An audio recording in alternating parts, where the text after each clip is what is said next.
All right. Hi, everyone, and welcome. Welcome to another fun-filled day of retreat building. It's our final day of the retreat, the 5-day retreat, where we look at how to teach upper-level seminar courses or maybe grad school classes, or perhaps even tutorial classrooms. We're working on facilitating engagement, community, both in synchronous and asynchronous fashions. At the start of the week, we looked at synchronous courses that went live, and then for the latter part of the week, we've been exploring asynchronous. And today I want to finish up by discussing a little more on asynchronous courses, so ones that don't happen in real time per se, where students can come and go as they please, to do the work as they please throughout whatever, maybe a week or so, or 2 weeks, depending on how you set that up. I also want to have a little discussion about some different forms of evaluation that I use, and because there's been some questions about that and what that looks like, including sort of points and peer assessment or peer evaluation, things for just for completion. Some of these different ideas that I've been talking about a little bit that people have asked about. The idea of sort of multi-stage evaluation. These are just kind of like some of the things that I've been working on that I will show you as well today. And we'll see how it goes for time. It's going to go by pretty quickly, I imagine. So we'll get started right away and get to work. What you'll see behind me, I'm going to stand up here for a second and roll a chair. I'm not in my normal space or my normal computer, as I've already mentioned, because I wanted to demonstrate to you that if you wanted to, you could actually use a real whiteboard. So there was some discussion about what if I wanted a real whiteboard, because I can't work with the whiteboard that's on my computer. I don't like the whiteboard that exists in Zoom. It's difficult to move with the mouse per se, and I like to write on the board. I have lots of things I like to write. So I think I mentioned to you before that my partner is a physics teacher. So I'm just going to wipe off the work that they were using as I come down here. Okay, wipe it off the board, just like wiping off the chalkboard. And then if I wanted to, I could actually just begin to teach my lesson as so. Now, you might set up your computer in a different way than I would. I mean, right now it's set up to adjust to my partner's sort of height and desire of location for when they're the one who's writing on the board. So I don't want to move everything around, because that would not go well for my mental health for the next month. So instead, I'm just going to leave all the settings exactly as they are, but I'm just going to crouch to show you that you could do this. In which case, then if we wanted to talk about a particular subject matter, I could begin by then just writing on the board and discussing it. And you would, as a student, if you wanted to see things more up close, you could adjust the view on your Zoom. But I could also, if I wanted to, I could bring it slightly. I could bring this closer. The board, I could bring the board closer. The one that she's purchased is on wheels, so it rolls back and forth. And it could go even farther back. And there's even another side that you could turn it around if you wanted to while you were working. Let's say you wrote all your notes. The marker's not so good. Let's say you wrote all your notes. Okay, that one's too light for you to see because it's blue. Let's say you wrote all your notes. There we go. Oh, that one might still be too light for you to see. And you wanted to then move to the next board. In this particular example, there's even more whiteboard on the back, okay, with all kinds of fun math. So you could use something similar to this. You can buy them on Amazon or Staples or wherever, order them online. You can get one that has one panel or two panels. You can get one where the panels switch around or pull up and pull down. You can get panels with front and panels on the back. And then when you set up your camera as you're working, you can then be writing on the board. I'm assuming, given the height of this board, that my partner probably sits, as I've just discovered, probably sits and then writes on the board as they're working, and then explains the equation, and then maybe adjusts the camera as need be if there's something that needs to be looked at, or comes and pulls the camera or the board closer or farther away. Okay, I'll leave that back there. I don't understand any of it because I don't do math, but fortunately, someone in the house does for my children, who are all trying to pass the Ontario curriculum. And of course, I'm of no help because I don't even understand what's behind me. But I wanted to demonstrate to you or show you that the possibility exists to use a regular whiteboard to replicate chalkboard in the classroom if you're certainly a note taker.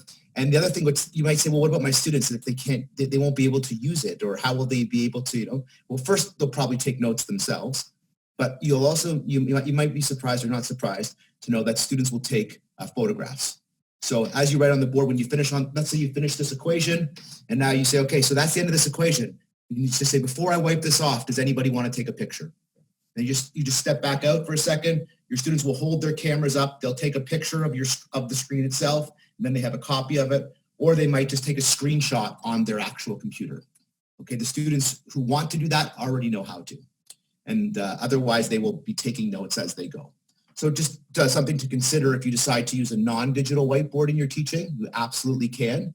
It can be very productive, especially if you, let's say because this is for labs. So you might be iTech, you might be econ, you might be ADMS, in those particular schools or programs, in which case using numbers, equations might be something very common to you, and it might be easier to use that than trying to create a digital whiteboard to work with. At the same time, you might, I see Professor Polka's on here. You might be doing some high-level philosophy and intellectual history and sort of breaking down some very intense concepts, in which case you want to put a term on the board and then really sort of unpack that term by sort of brainstorming out from in multiple directions and then writing it on the board, in which case you could certainly do this with a whiteboard. I say that having sat in Professor Polka's classroom before and taking pages and pages and pages of notes that I still return to before lectures many times myself even now. Okay, so there you go. There's a quick little start to you to show you again the many different ways that we can continue to teach and work on our teaching. I want to say hi to Linda Carosa from Department of Philosophy, QP2 peer mentor, working with the Teaching Commons, who is here today in the chat room. So thank you, Linda, for working the chat. Greatly appreciate you and all that you do and having you here with us to help us as we go through now our last day. Okay, so let me pull up my screen. This is going to be different for me today because I'm now working on a different computer. And so here we are. So welcome to Moodle. And so let's begin maybe with the idea of some more work on asynchronous teaching. So what kind of activities can I do when I teach asynchronously? What might that look like? I'm going to take you into my Children, Youth, and Digital Culture course that I teach in the summertime. This is my asynchronous course. I've mentioned I've taught it a significant amount of times. And I'll show you my week 1 assignment. So this is, again, I find a very good starting point for working with my students. It's an icebreaker. So it introduces myself to my students, it introduces my students to me, and it introduces us to each other. So it's a great way to just kind of, meet people. Now, if we were doing a live class, a synchronous class, we might, on the first day of tutorial or seminar, we might go around and everyone might say, hi, my name is Steve. I'm in 3rd year. My major is humanities. My minor is comm. And in my spare time, I like to, play basketball, okay, or whatever it might be. Okay, or I have a part-time job. I work at the Home Depot, or whatever it may be. You share a little information about yourself, and we go around one at a time.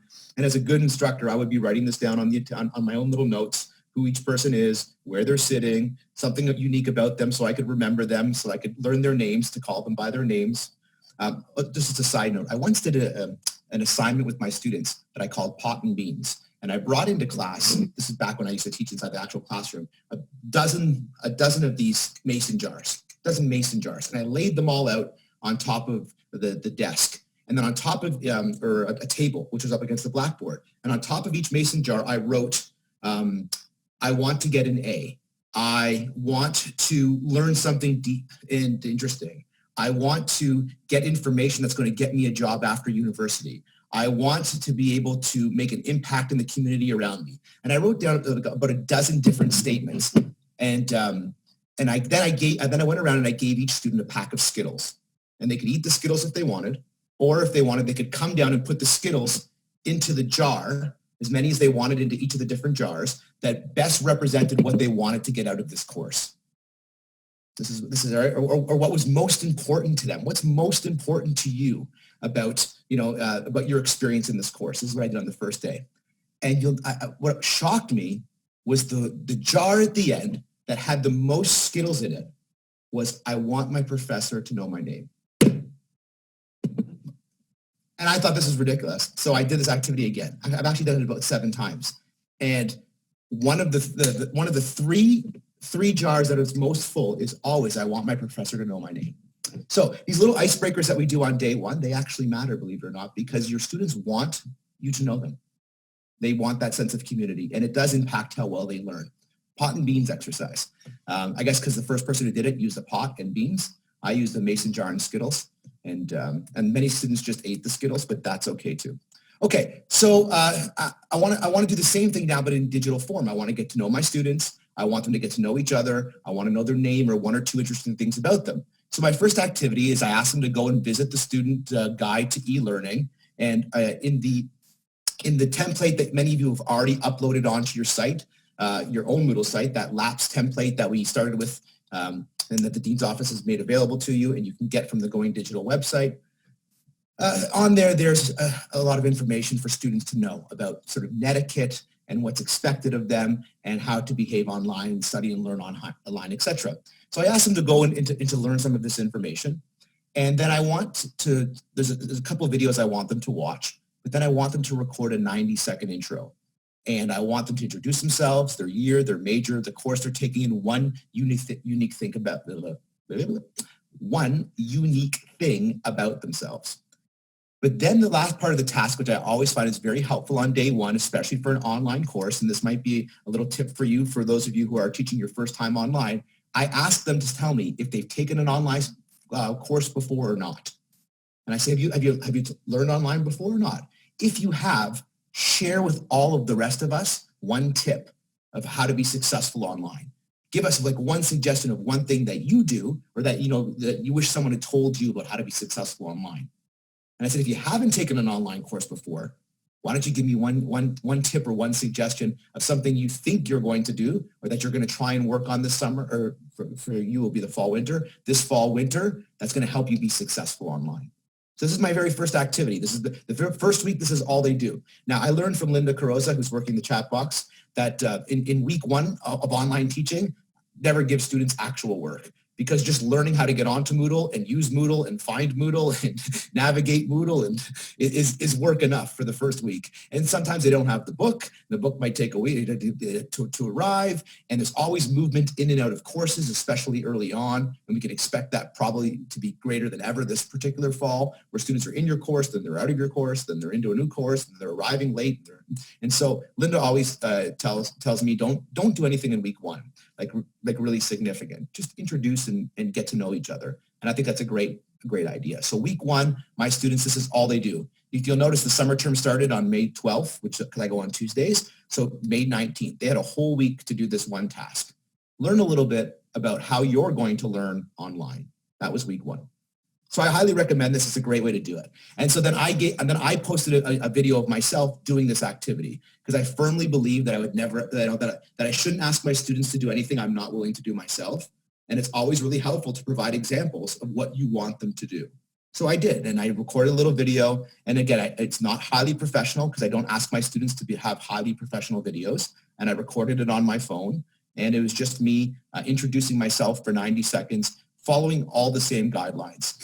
And then they come and says, who am I? Hi, everyone. So my name is Steve Gennaro, and there you go. And I actually have you can see the little, there's actually, if I pull up the full screen, you can see that I have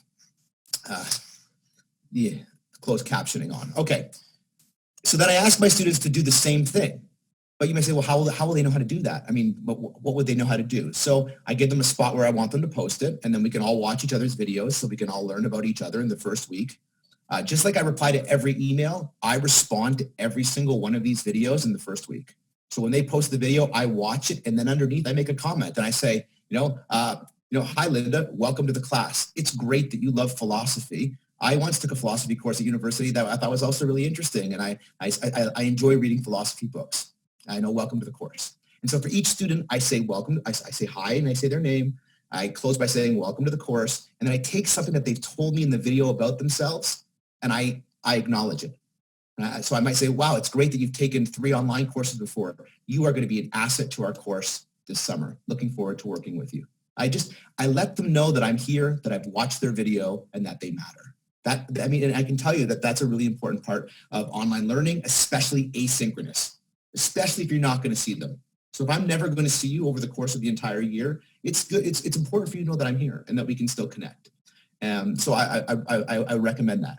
Then I give them a couple YouTube videos that I've made myself that I post in here. The first one is, how do I make a YouTube video? And I show them how to turn on their phone, how to record with their phone. And then I show them how to, once they've done that, how do they upload that video onto YouTube from their phone, put it directly onto YouTube. And then I show them how they take it from YouTube and they post it onto Moodle so it looks just like this, where it's embedded into the Moodle itself. So all I have to do is click on and it'll play right in Moodle. And then I tell them the whole thing, recording, uploading, and posting, should not exceed 2 hours worth of work. So for the first week of class, you have a little bit of reading to do and then a 2-hour project. Okay, and that's week 1. When we work asynchronously, I'm going to talk about this, walk you through this a little more, but when we work asynchronously, it's really good if you tell students what the timelines are of expectation. If we were in a synchronous classroom, class starts at 11 and it ends at 2. That's obvious. But if in an asynchronous classroom, when am I supposed to start work and when am I supposed to end? Yes, I have the luxury of doing it myself, but how do I know what the expectation of the professor is? And how do I know what the workload is? So this is a really good task to go through, assigning the amount of work to what you expect the students to do. I do this with all the readings as well. I'll show you in a moment. It also helps you realize if you're putting too much work on your students online, if you're asking them to do too much. Because maybe in a classroom, you might have them have 3 readings that you want them to read, and then we're going to come and we're going to discuss it. But if they have to read those and then they have to watch a video and they have to download this and upload that, when you add all that time together, maybe all of a sudden you've given them 7 hours of work when you only meant to give them 3. So it's really helpful as a reminder to you, but also to the students. And I tell them at the beginning in the syllabus, that on average, we do about 10 hours a week of work between the class time and the reading time and the preparation, etc. And I say, if you're doing more than 10, you're probably working too hard. Send me an email. Let's have a conversation and talk about it. If you're working less than 5, you're probably not working hard enough because it's a 4th-year course. Send me an email. Let's have a conversation and let me help you. So you want to maybe set some guidelines. Then those can be helpful. I will happily make these videos available to you if you like. I will. Maybe I can just take the links and post them into the chat box maybe. But if you wanted to, you're welcome to take them and use them with your students as well, showing them how to make a video, how to upload a video, and how to post a video in Moodle using YouTube if you wanted to. And then your students could do the same activity in week 1, where they come and they introduce themselves. And then I just created a forum. If you want to know what this is just a forum. I'll show you. I went to add an activity or resource, and I clicked on forum, and I clicked on add, and this was what we call it? I think we call it like week 1 e-learning e-learn assignment. Oh, wow. Why did it take the E away? There we go. E-learn assignment, and I would put things like students can post their YouTube e-learn videos here. Again, this is my description box. I know it's a description because it says so. And the nice thing, like we said, is every time we get this description box, it means we also get all of these fun tools that we can work with. So if I wanted to, I could actually put a video directly into here or audio directly into here. Or I could take my YouTube that I just recorded and I could put it right in here. I could link to do that, I could upload an image, a file, whatever I wanted as well. And it will all just show up here. But I got to make sure that I turn the description on, and then that way, whatever I put in this box, the students will see. Okay, clear all those drawings. And I'm going to turn off my annotate.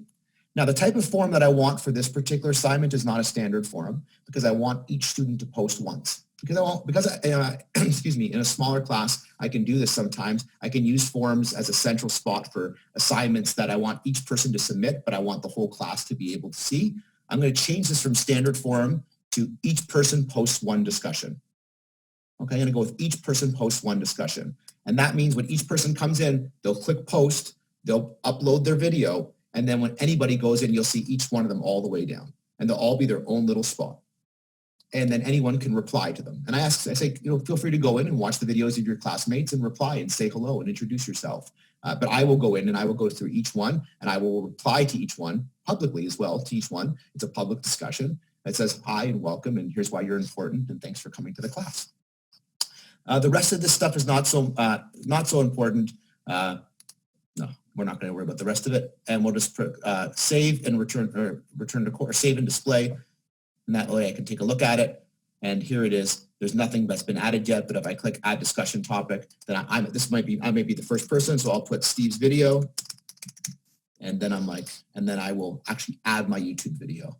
And to do that, I would click this piece of paper, and then I would paste the link to my YouTube video right here, and it would insert it. Okay. If you want to know how to do that, if you go to the Going Digital website and you go to the retreat from, I believe it's like June 10th or June 11th, there's a 1-hour video where I show directly how to record using YouTube, how to upload to YouTube, and then how to post or embed your video into YouTube. And this is the process. You post the link right here, click insert, and then the video would appear. Okay. So that's, excuse me, that's the week 1 assignment. You can hear my voice is starting to wear down after 10 straight days of Moodle retreats. Plus, I've already taught 6 synchronous hours this week as well. So it's Friday morning and my voice is starting to go. I will try my best to keep it strong for the last 40 minutes here today. So this is an idea for an introductory activity. It's an idea for an icebreaker. It's a community builder. It gets your students to know you. But what I'm also doing, by the way, is I'm scaffolding the learning for my students. Because in week 1, I'm giving my students a skill. And that skill is recording to their phone, uploading the video to YouTube, and then taking that YouTube video and bringing it to Moodle. So although I said I'm not doing anything week 1, I actually lied. I'm doing a lot. I'm meeting my students, but I'm actually teaching them an important skill that we're going to use again and again and again all term long. I'm scaffolding, right? And I start here. This is low stakes. This is for no grade. This is just for participation. So they're just doing this because they're coming to the course and we're meeting each other. But once they've done this, now we're going to repeat this process, but in an assignment where they're going to record a response to a question that I give them. They're going to post that response and I'm going to grade that response. But now instead of trying to figure out how to work the technology in addition to completing the assignment, they've already been through the process of how to work the technology. They've already figured it out during the first week because we went through the steps. Now, I gave them an example, which is an important part, okay? I also gave them multiple steps of instruction, but then I gave them the opportunity to do the skill without being evaluated.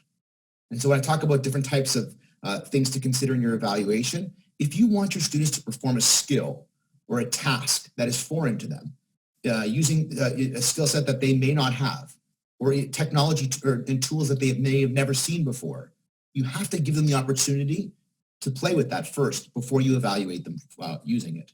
So you might say, oh, I found this great website, and here students can go and they draw their own cartoons. Then they can upload those cartoons to the Moodle, and I can grade their cartoons. That to me sounds so amazing and super cool and lots of fun, and your students will probably love it. But what if they've never used that technology before or anything even similar to it? What if this is their first time on Moodle? What if they're not tech savvy? Or what if they could be tech savvy, but they don't see themselves as tech savvy? Because technology is a lot like math. If you believe you can do it, you can do it. And the minute you tell yourself you can't do it, all of a sudden you lose the ability to do it. So maybe they're very tech savvy, but they've talked themselves out of it. So now, I mean, you're putting that student at a disadvantage by asking them both to complete the task academically for grade, okay, which is what they signed up for, and to use a skill that may not be something that they're used to or they've ever experienced before or has anything to do with the course they're taking.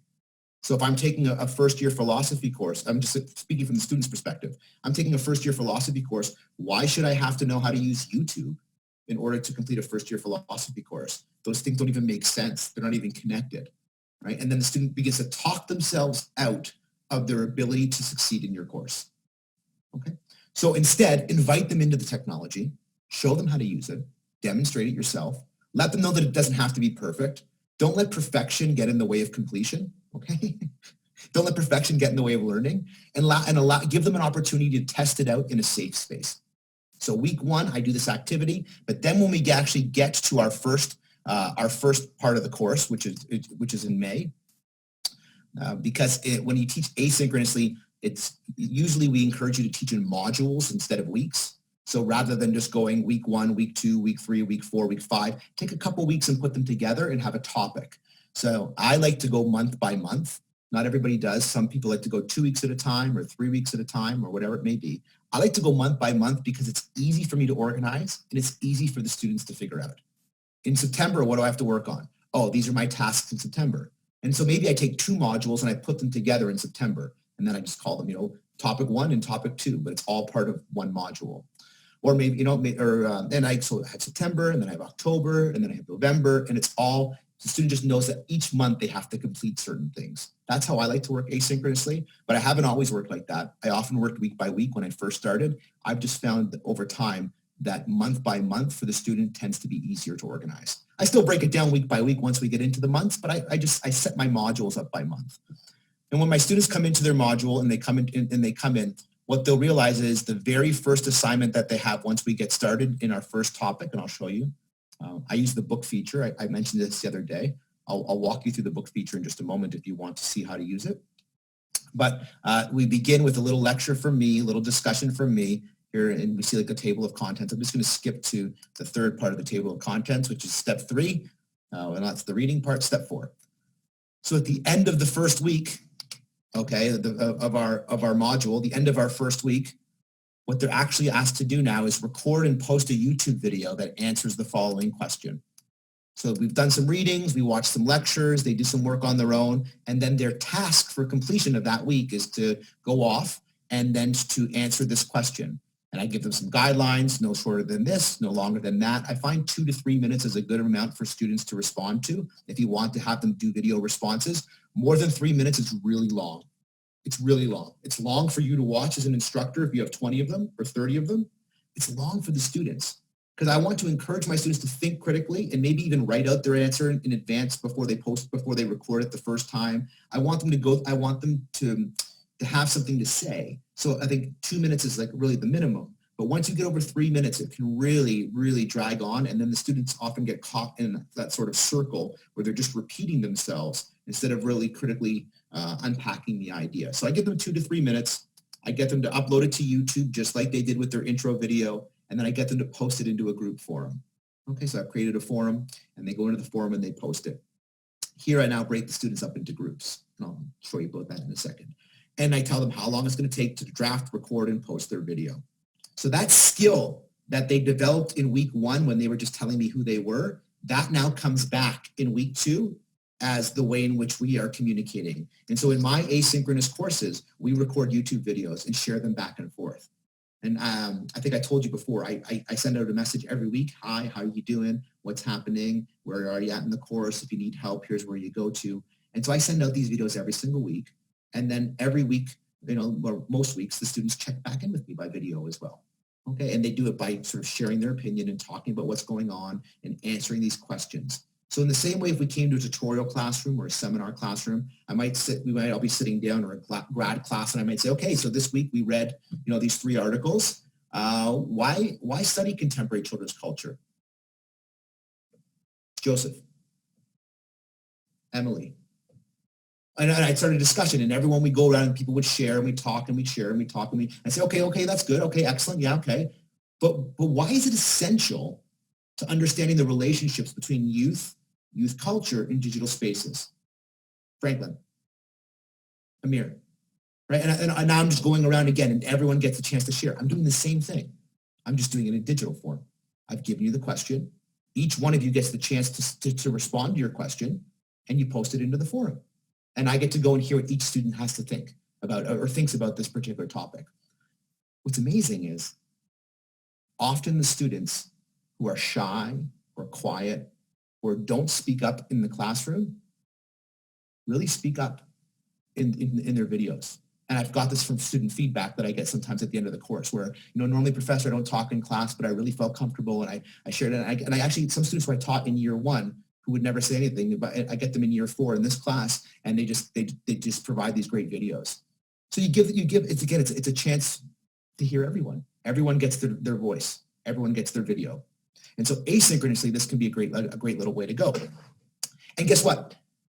In a couple weeks' time, when we start the next topic, when we start the next part of our module, we're going to begin the same process again. And I'm going to put out a question, and you're going to record a video, and you're going to post that video into the group forum. And this is how we're going to have our discussions, at least the first part of our discussions.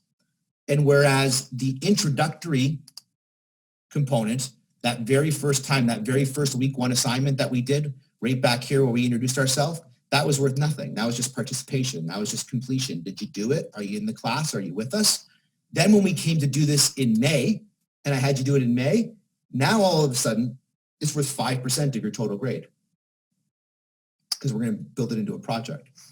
And then when we come back and we do it in June, okay, now it's actually going to be, because I'm going to, in June, if I come to June and I open up my book for June for my students, and I go to the step where they're asked to create their video.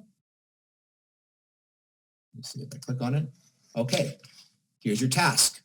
Okay, now that you know what Canadian North American youth are doing online, what are your assumptions? Consider all the following for this week's response. What are the spaces that youth for youth digital culture? Are they engaging, powerful, democratic, representative? These are all the questions that I would just ask in tutorial. This is, if I was preparing my tutorial or my seminar, this is what I would have written down on my sheet that I would come in to ask my students to facilitate discussion. Are these experiences representative of youth online? Do they accurately depict digital culture? I'm just going to ask them now to think about this and consider this, of course, with their own assumptions as they create their video.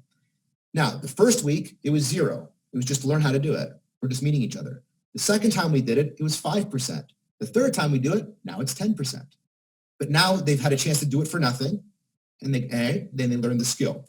Then they had a chance to do it where they got graded low stakes, only 5%, and they received feedback from me on how they did, what they did well, how they could improve. And then they have a chance to take that feedback and use it again the next time we do it, and now it's worth 10%. So I wouldn't just make this assignment a one-off assignment where I would start to be worth 10%. I mean, you could do that. But if I scaffold the learning of both the skill, okay, and the assignment itself, now instead what happens is when I make it 10% for my students, they've had the experience of going through and learning and already discussing with me and trying it out. And now we're building rapport as we go as well. So they're going to, now we're a month into the course, but again, they've got feedback from me. You should never ask a student to do a second assignment before you've given them feedback from the first assignment. How are they, otherwise, you might as well just give them both assignments at the same time. If you're going to give them a second assignment, but you haven't given them feedback from the first assignment, just give them both assignments on the same day. Because how are they going to know what they did well and what they didn't do well in order to improve, to actually, continue their learning process? So you give them something for nothing. Just do it. Let's just complete. Then we give them something for small stakes evaluation. We provide them with feedback. And then we ask them to do it again now, but we want more because now they've thought about it, now they've done it before, and they've got some feedback, and they have more knowledge in the course. They've been in the course now for a couple of weeks or a month or 2 months, and then it scaffolds its way up. So normally in an asynchronous course like this, these types of YouTube videos that I use as regular parts of discussion, they make up over half the grade in the class. In the beginning of the class, we start at 0, then we go to 5%. Then we go to 10% and we stay there for a while. And then by the time we get to the end of the course, the last 1 or 2 of these they do, it's worth 15%. Because now I expect you to know how to do it and to get more sophisticated at it. And I want more in depth. I want not just breadth of knowledge, I want depth of knowledge. I want critical analysis that demonstrates that you've been in the course, that you've done the readings, that you're making connections across the readings in the course, because now we're 4 months in or 6 months in.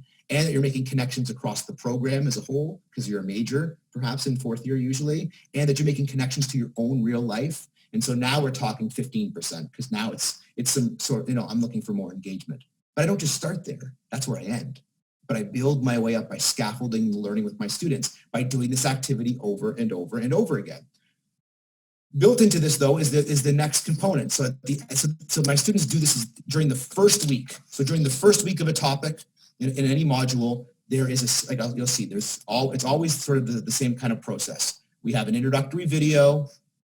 Usually it starts with a big theme video, I think what they call this sometimes is like a mind's eye, like something outside of your course that gets students to think, a piece of media, like in this case here, a video from YouTube, Simon Sinek's Millennials in the Workplace, sort of something, just ask your students to think about the topic in a big in a big way, beyond the course, just in their own life. So I start there, and then I give them a little spot. This is like a little digital board. It's called a Padlet. And I just get my students to talk about what they think after they've watched the video. Post what you think anonymously onto this Padlet. It's just a chance to share some ideas. And again, this is not graded. It's just for participation, but I want, take an hour, watch this 15-minute YouTube video and post a little something. This is where we start. And then there's always, the next part is I always give them an introductory video to the topic. I walk them through, see this one's only 13 minutes, how to do the topic, what the big ideas are. We start the process now of sort of working our way into it. Then the next thing I do is I give my students some things to read. So this is what I want you to read for this particular week, okay? And in this time I want them actually to go back and visit something from the last module as well. And in here I show them how long it is. So this week there's 4 hours worth of reading, okay? 4 hours worth of reading. That's to read and to take notes, okay? Remember, it's a fourth year course. If you're teaching an upper year seminar, or you're teaching, this is an upper level seminar in humanities. I mean, reading is part of that. If you're teaching a fourth year class in English, your students are expecting to read, or they should at least come prepared to read. But maybe if you're teaching in ADMS, maybe instead of being 4 hours of reading, maybe it's like 1 hour of reading total plus a case study that they're supposed to work on or think about or something like that. Like you have to work within your actual discipline. That makes sense. Then, as we said, now I want them to do their task. Their task in that first week to complete the first week is to create this video and then to post it. So they know that by Tuesday, on Tuesday, they get the task. By the following Tuesday, they've done the readings and they've posted their video. The second week of every topic, okay, the second week of every module is always the same now. Everyone's posted their videos and they've posted it into the forum. And now what I ask them to do is I ask them to work in teams. And I give them a little video. Here's me, caught in another awkward photograph screenshot. I give them another video where I explain how group work happens in this course. Okay, I mean, if I'm not going to meet you live, then I need to explain things to you in video, like recording myself on Zoom by myself, which is what I did here. I showed you how to do that yesterday. It allows us to create those videos. I show them, I want them to work in groups. And what happens then is, everybody in their group, they're broke up into groups. I break them up into groups of 5. Everybody watches the 4 videos of the people in their group. So now I'm recreating small group discussion in an asynchronous fashion.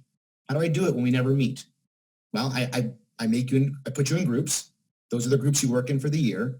Every time you post a YouTube video, it goes into the forum just for your group. And then you watch the videos of the other people in your group. And then you provide feedback. We use peer evaluation. You say, well, how does that work? Well, I give them a feedback form.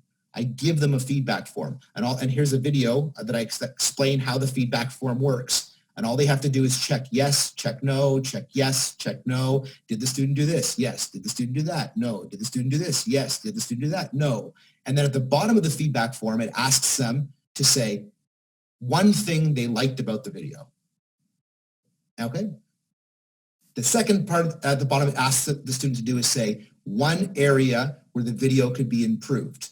And I tell the students this is not a critical space saying I didn't like this or can you turn up the volume. This is a spot where I'm asking you, the peer evaluator, to actually peer review it. The same way we would peer review as scholars our colleagues' work. And the way we do that is we offer insight into the scholarship where they could have improved their video. So I tell my students, I don't want you to say, oh, the video didn't do this or it didn't do that. I want you to say, the point you made about young people and their phones could have been improved if you backed it up with on page 17, where Jones provides a survey of 17-year-olds in Nigeria and their cell phone use. That's what I want. We're 4th year. I want high-level stuff here. I want you to not critique. I want you to support. And I want you to show that other student in your group how they could even improve it. Because now what I'm doing is, as I'm evaluating my students, I'm evaluating the video that they put up, but I'm evaluating the peer review that they provide for their other students as well. So in the second week, your job is to do in the second week of class is to watch the videos of your classmates and to fill out a feedback form for each one of them. And you reply in the forum and you post the feedback form. Again, I give examples of successful feedback from previous years where I've take it again, like blinded peer review. I take out the names of everybody and I show them examples of what good feedback looks like. The form filled out where students got, good marks for it. And that's about an hour's worth of work, maybe an hour and a half. You're going to watch 4 2-minute videos, 4 3-minute videos, right? And I say you have all this time in week 2 because I actually want you to watch the videos and to consider the videos and to say something positive that's going to help your classmates, right? Because we're working together. So we're building community and we're learning. And as a student, I'm consolidating my learning by peer reviewing my colleagues. I think it works. The last thing that has to happen here is before the end of the week, once all those peer reviewing has happened, what happens then at the end of the week is that each group selects one person to submit a video on behalf of the whole group. So now we've watched everyone's videos, and now as a group we pick one person. We say, okay, this week it's going to be your turn. Each person has to do it once throughout the course of the year, but we take turns. And that person, whoever that one person is, all right, what they have to do is they have to go back and re-record their video.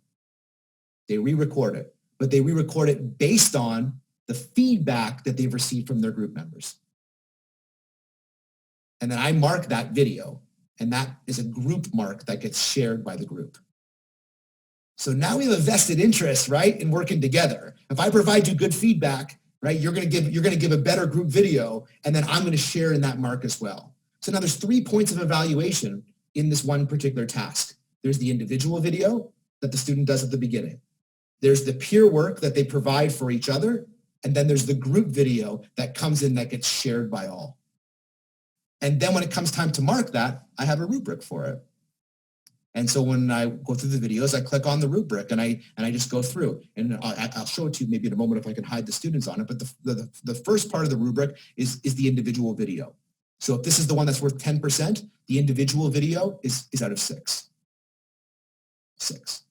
Your individual video, your individual response, what you were able to think and do and produce yourself, that's out of 6. And it's graded along the York scale of what's expected in LAPS from competent to exceptional. Okay, which is the York rating scale from basically C to A plus is fairly competent to exceptional. And I mean, if you score less than a C in 4th year, I make you resubmit because it's 4th year, so you shouldn't be producing anything less than a C. But I mean, you get the chance to resubmit. But so I go from fairly competent, which is according to the Senate guidelines in LAPS, is a C, to exceptional, which is an A plus, and that's out of 6. The second part of the rubric is on the peer review. And the peer review is quite simple. It's out of 2. Did you do it? That's a 1. Did you do it? And it was there, but I mean, it was lacking. It's a 1.5. Did you do it? And it was great and it was really helpful for your colleague. It's a 2. Just a really simple scale. Did you do it? Did you do it? But there's room to grow, or did you actually did you give it? And those are easy marks. Then the final part of the rubric, again, is out of 2, and it's quite simple. I mean, that's the shared one that everybody gets depending on who submits from their group. So each group has one person submit. Everybody shares that bottom column. And it's, tell me about the resubmitted video. How good is it? Did you reflect on what your colleagues said?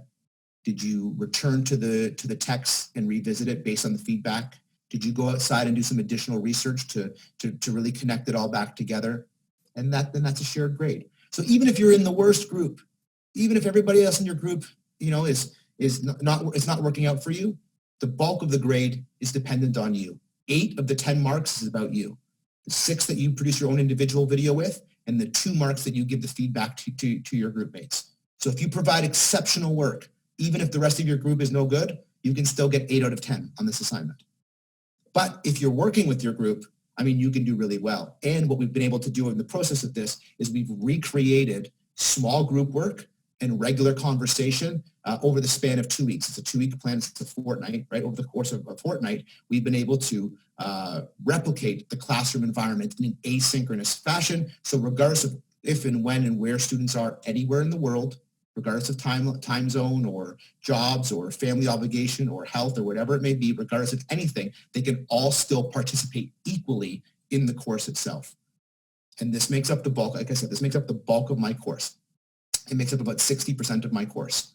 We start with the introductory assignment at the very beginning, which is worth 0, right? It's just welcome to the course.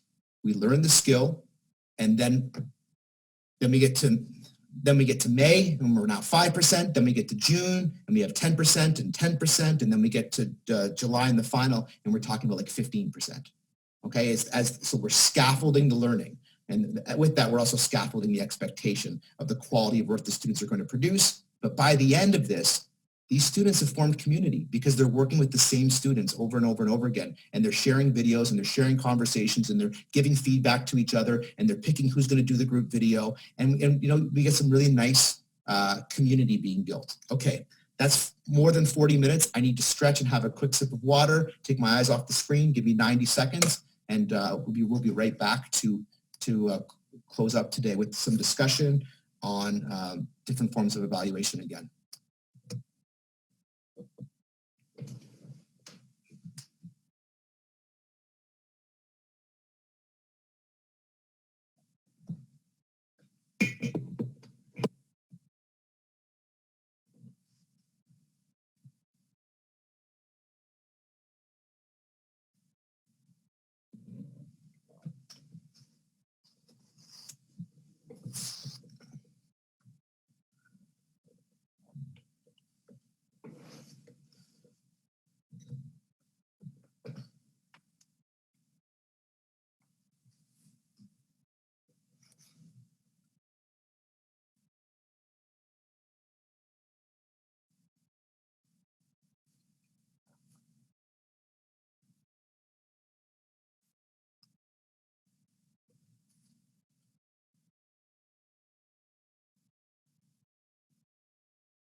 Okay, I'm going to try and see if I can roll through. There's a lot of in the chat room, and Linda's doing a great job. And I'm not sure if I can get to all of these, but I will quickly say just a couple things about YouTube because I see there's a lot of questions about that there. Okay, so why do I use YouTube? Because on YouTube, I can upload a video of any size. So that's one of the reasons why I like to use YouTube. The other reason is before we had Zoom, which we now have as our technology, I was able to record my videos by myself of me talking myself quite easily. And my students also had access to that technology. So it was an easy and free technology for my students to use, provided they had a phone, which most of my students have. And so it was an easy way for me to show my students how to use a technology that allowed us to communicate with each other. And so it's about sort of uploading and downloading. I have a YouTube channel per se, but it's not a public channel that I disseminate to everybody. It's just a spot where I upload my YouTube videos to. And all my students, as they upload their YouTube videos, they also get their own channels, but we don't make them public. We leave our videos unlisted. And that way, not anybody can just come and get them. Only people we share the link with can view those videos. So I don't use a YouTube channel for my course. I just create my videos. I store them on YouTube, and then I share them on Moodle. And that's where my students get access or get it. But I mean, it's not the only way. I mean, now we have more technology. I liked using YouTube more than I liked using Camtasia, TechSmith Relay, because I just found that it was more conducive for a conversation with my students. And that's what I'm trying to build. I'm trying in the lower levels. Okay, I have PowerPoints, I have lectures, I have notes I want to get across. In the upper level, I want to talk with my students, and I want them to talk with me. We want to have conversations, and the phone seemed like a sort of natural space to replicate that. So I asked them to talk into their phones, and then post those, and then I talk into my phone and I post that, and it takes away a little bit of like the pressure for the videos to be perfect. As I may have showed you before, I often record them in my car or in my kitchen, or in my backyard, or while I'm out for a walk, like walking the dog. And my students do the same because they can find the time in their lives to talk into their phone, and it takes a little bit of the pressure off. Now, what about class sizes? Well, this particular activity works in this class because it's a fourth-year seminar. And this week, the retreat that we're working on is smaller class sizes, right? We're dealing with fourth-year seminars. Upper-level seminar classes are smaller tutorials. If I had a class of 50 or 100, would I do this assignment? Probably not. I would do different assignments. And that was sort of last week's Moodle retreat where we looked at different activities. But if I had a tutorial like one tutorial of 20 students or 25 students in a class that maybe had 1,000, but I had just like one or even like 300, but I had one tutorial, I would definitely do this with my tutorial or I would definitely consider using it as a type of activity I might use in my tutorial. Now, the question is, what about, are these students more likely to want to do this or be a part of it because they're taking children, youth, and digital culture? I'm going to tell you the answer is no. Many of my students actually in that course, believe it or not, when we get to the end of the course, I make them do an hour of code, which is like a little fun assignment where they actually learn to code. And I would say 98%, like that high, of the students who come into my course have never even heard of coding before or tried coding or done anything with it before. And so they're always like, whoa, what is this? I didn't know this. I had no idea. So my students don't come to this class with those ideas. And in the same way that your students may be younger than you and part of a different generation, and we might think of them as being sort of technically savvy because of that, but that's not necessarily the case or true. And so we shouldn't have that assumption or expectation of our students, regardless of their age or their year level or the course that they've signed up for.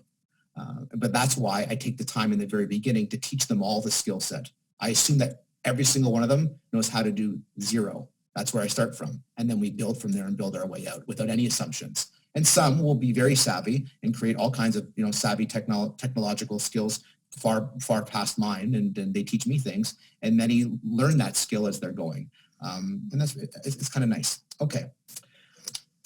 So as usual, time is racing away, and I'm going to run out of time to do all the things that I want. Before I am going to talk about a couple of the other pieces of evaluation, because I promised I would. Thank you for Linda for talking about Padlets in the chat room. Linda and I have been playing with Padlets this summer together, so we're learning them together. So she put some information in there in the chat box for those who want to know more about that. The other thing I will say is an email went out this morning from the Associate Dean about next week's webinar and the webinars for the month of August. You should have received an email from the Associate Dean of Teaching and Learning if you're in LAPS, and it has the link to register for each of those 4 2-hour webinars every Tuesday in the month of August. So you can go to your email, maybe check your spam if you can't find it, but you can register and come next week. On Tuesday the 4th, I'm doing assignments. So I'll spend more detail on that. And then after assignments, I'm doing quizzes and tests, and then I'm doing forums and grade books. So a lot of this stuff we'll dig even deeper into. And at the same time, the Associate Dean has made me promise that the first hour is just simply how do I set it up on Moodle? Where do I click just to open it and set it up? And then the second hour is what are some extensions that I can do to add some pedagogy, some levels of pedagogy or exciting pedagogy to the basic task itself. So please sign up and come if that's of interest to you. And I want to, again, before I start racing, I want to just let you know always my email is open, sgennaro@yorku.ca. I answer every single email except this weekend. Okay. But whatever you email me this weekend, I will respond to on Tuesday. I promise. I answer every single email. Always, always, always. Okay. So last thing before I run out of time. So in my asynchronous courses, I build, I stack, okay? And I start with nothing, just come and participate, and then we build from there stage by stage, what I call multi-stage evaluation, which you often hear is referred to as sort of scaffolding of learning, and we move towards the grade itself. So the grade increases as we repeat the task, but the first time we do it, it's always low stakes. And I take big projects and I break them into smaller chunks, and we work our way through it. And I always like to insert into the middle of there some form of peer evaluation. Now, in this particular course, the peer evaluation that happens is not for grade. You evaluate your peers, but the feedback you give them doesn't affect their grade. You're not grading your peers. You're providing them feedback. But I am evaluating you on the feedback you provide to your peers. So it's a little bit of like a different take on peer evaluation. I'm encouraging you to evaluate your peers by giving them feedback, but that feedback doesn't impact their grade directly. But by doing it, I'm grading you on the feedback that you give. Okay, And then the remainder of the grade in this course, or in courses like this that I do asynchronous, comes from things, more traditional things like essays. Okay, essays or projects or tests and exams. So 40% of the grade comes from traditional essays, exams, tests, projects. In this class, they have a final, they have a midterm, and they had a third assignment. Okay, these were all writing assignments. And then 60% comes from these, I'll call them team tasks of recording YouTube videos, peer evaluating, and producing a group video. So that's how I run asynchronous. In the synchronous form, though, I deal with points, which people have asked about. And the way that I do that is I evaluate in sort of a couple different ways. I'm just waiting for my thing to load here. What I have students do is I have students do tasks for completion. And then I have, and this is the leaderboard that I just updated. My students give me emojis for their names, so that way people don't know who they are. And these are their point totals in the class so far. That allows them to see where they are. And so I showed you this, I think, early at the beginning of the week when we started, and I showed you the glossary, and I showed you the wiki, and I showed you some of the different games that we played together as a class throughout the week. So in doing that, in my synchronous class, every time we do a task, I give the students points. Now, you don't have to do points. You can have just regular grades. But the idea is basically the same. Let me see if I can actually use the whiteboard here to demonstrate this real quickly. I have about 4 minutes, so I'm going to try and do this in 4 minutes. Let's see if we can. I'm going to pull up here. Oh, that won't work. I was going to try to use my mouse to wipe the board off. Hold on a second. Let me come on this way here. Because my mouse, by the way, just in case you're wondering what I did there, my mouse and the thing that wipes the board look exactly the same. So that's why I grabbed the wrong thing. Okay. Okay. I think I can explain this in about 2 minutes. If I do it properly, I'm going to find a new marker, pardon me. Dark enough for everyone to see. Let's try this one. Okay. So I do 3 types. Okay. The first is we just call completion. Okay. And so the basic work of completion is it's a basic participation grade. In most of my courses that are synchronous, the participation grade actually results to almost about 40% of their grade. Okay. These types of completion tasks. And so what happens is every time they come to class, they get 1 check mark, or they get, or however you want to keep track of your attendance. In every single class, we do a glossary activity. You saw that glossary activity. If they do it, they get a check mark.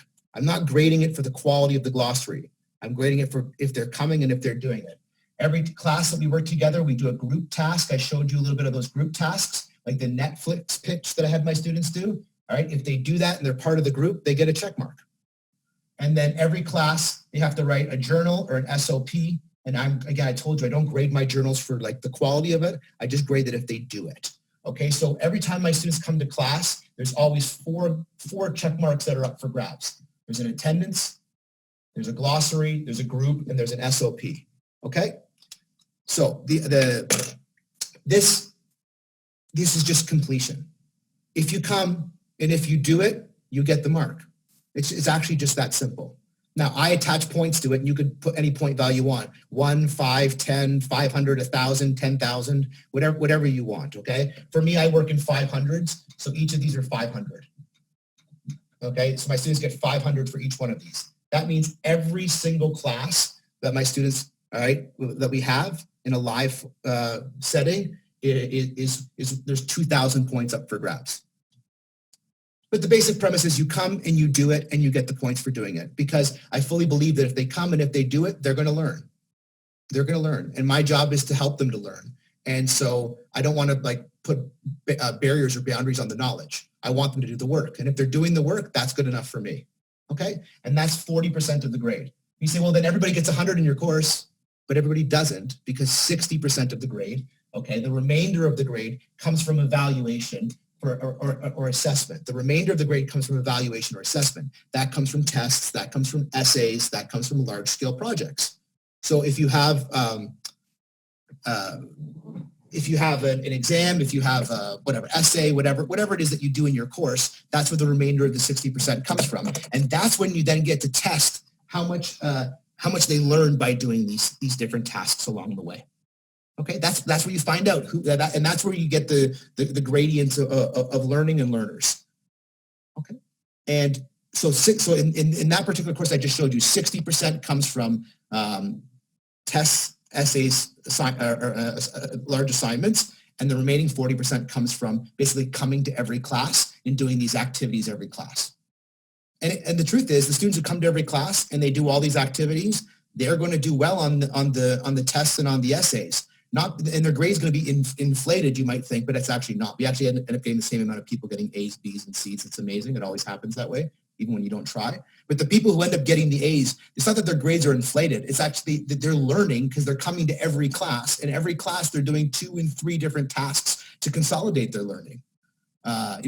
So what is my grade range for my class? I have no anomalies. I have to fill out those same forms in laps that I think that everybody does, where I have to fill out a form at the end of every class. We have to fill it in. I never have anomalies. So I'm within whatever the acceptable range is for laps. But what I do is I encourage my students to come to class and to participate and to learn by doing. And then in doing so, there's 2 points. This last thing before I'm done. There are 2 things. An SOP is a journal for people who have an SOP. There are 2 important things here. The first is that by having completion as the goal, I don't have to mark for assessment 4,000 things in a course. It's a workload issue. Let's be honest. Like, it's very true. It's an actual workload issue. I can't mark all of these things and properly assess them and give the students great feedback and all. Even if I had a rubric. I still can't. It's not possible. And if I have QP1 TAs, I can't ask them to mark 16 different things every single week. It's not reasonable. So part of it is it's a workload issue.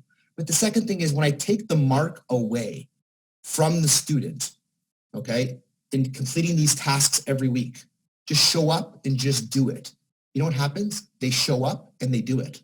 It takes the pressure off of the student to be perfect in everything that they do. Look, you're still going to be, there's still testing. There's still an essay. There's still a spot where you're going to be put into a pressure situation where you have to produce and demonstrate that you understand the course material at a sophisticated level to get your A. You still have to do all of that. But why do you have to feel like that every time we meet? Why does every time I ask you to come and Zoom with me has to be an intense situation where you have to produce something to be evaluated? Imagine if every time you went to work, you were being evaluated. Imagine if every time you held a Zoom with your students or you walked into the lecture hall, there was an evaluation component to it, where there was a student evaluation every single week. Or like maybe at the end of every class, they put something up on Rate Your Professor about you, every class. Or maybe it was like at the end of every class, your collected data on how your performance was.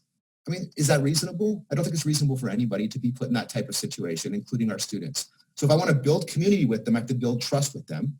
And one of the ways that I do that is I take away the intensity of them coming to every moment. I encourage them to maybe let their guard down a little bit and just be open to the idea of learning by doing. So that's why I have this idea of participation or completion. Just do it. Just do it. Look, if I read it, I read them all. If I read your journal and it's not good, I send you a message. And I say, you know what? That journal, it really could have been better. You got the 500 points for this week, but for next week, I'd like to see you make more connections to the course. No one said I can't send that email, and I do, and I send that email. But my job in 4th year is to facilitate their learning and to move the knowledge with them and through them and around them. Not to be punitive and not to hold on to it and only let them have it if they meet all these expectations every single time we meet. Instead, I want to build community. And when we build that community, they're going to get all kinds of points just for coming. And I'll tell you what, this summer, 6 hours a week, synchronous learning, 25 4th year students, 100% attendance from 23 of my students. 100% attendance from 23 of my students. Now, that is, I can't write that in a journal because I didn't have permission to do all the research. This is just anecdotally, but I'll just tell you this summer, I had 23 students with perfect attendance, and they came and we learned and we talked and we discussed. And a lot of it was early on, okay, it's a little uncomfortable, but they are willing to come if you make it worth it. And why not? Come learn. I mean, that's the goal, right? The goal is that they learn. Right? The goal is that they learn. So if the goal is that they learn, remove some of the barriers. Let them learn. And don't worry, when it comes time to write that test, when it comes time to write that essay, when it comes time to produce that final project, it will sort itself out. It always does. Your A students are going to get their A no matter what, and you will have some that will always sort of fall into other spaces. But trust me, it'll be okay. Okay, that's all, folks. Thank you. I hope it was good. I tried my best. I tried to get it all to you. It's hard to get 20 years worth of pedagogy into 5 1-hour sessions, but pedagogical practice into 5 1-hour sessions. But I tried. Hopefully, it will help you get online. Again, good luck to you. Be compassionate to your students. Be good to yourselves as you build over the next month.